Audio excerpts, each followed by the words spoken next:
Menteri Pekerjaan Umum dan Perumahan Rakyat, PUPR, Basuki Hadimulyono tak menyangka dan menyesal ternyata publik begitu marah atas program tabungan perumahan rakyat, TAPRA, yang disiapkan pemerintah. Karena itu, Basuki menyatakan bahwa program ini tak perlu terburu-buru dilaksanakan jika belum siap diterima masyarakat. Basuki pun membandingkan bahwa pemerintah hingga saat ini telah mengucurkan dana sebesar 105 triliun rupiah untuk program Fasilitas Likuiditas Pembiayaan Perumahan, FLPP, yang bersumber dari Anggaran Pendapatan dan Belanja Negara, APBN. Sementara, dana dari iuran TAPRA membutuhkan waktu 10 tahun hanya untuk mengumpulkan anggaran sebesar 50 triliun rupiah. Menurut saya pribadi, kalau memang ini belum siap, kenapa kita harus tergesa-gesa? Harus diketahui APBN sampai sekarang ini sudah 105 triliun dikucurkan untuk FLPP, untuk subsidi selisih bunga. Sedangkan kalau untuk TAPRA ini mungkin dalam 10 tahun bisa terkumpul 50 triliun. Jadi effortnya dengan kemarahan ini saya pikir saya nyesel betul. Saya nggak ngelegewo lah.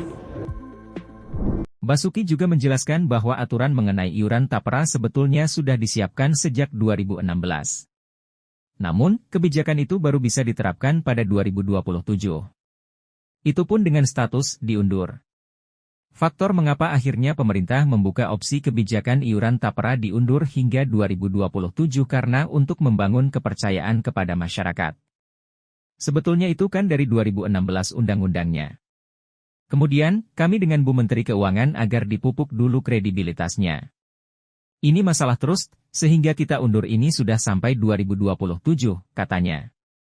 Basuki menambahkan, pemerintah siap menerima masukan. Misalnya dari DPR RI, apabila diminta agar program iuran TAPRA diundur.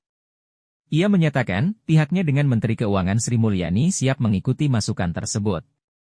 Jadi, kalau misalnya ada usulan apalagi DPR misalnya waktu MPR untuk diundur, menurut saya sudah kontak dengan Bu Menteri Keuangan juga, kita akan ikut, imbuh Basuki.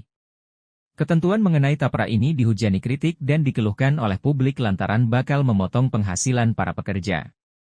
Pengusaha pun bakal diwajibkan membayar sebagian iuran dari para pekerja. Peraturan Pemerintah Nomor 21 Tahun 2024 menyebutkan, besaran simpanan TAPRA adalah 3% dari gaji atau upah. Sebanyak 2,5% ditanggung pekerja, sedangkan sisanya ditanggung pemberi kerja. Kebijakan ini pun mendapat respons negatif dari masyarakat. Sampai-sampai, kelompok buruh turun ke jalan menolak kebijakan ini. Jangan lupa subscribe ya!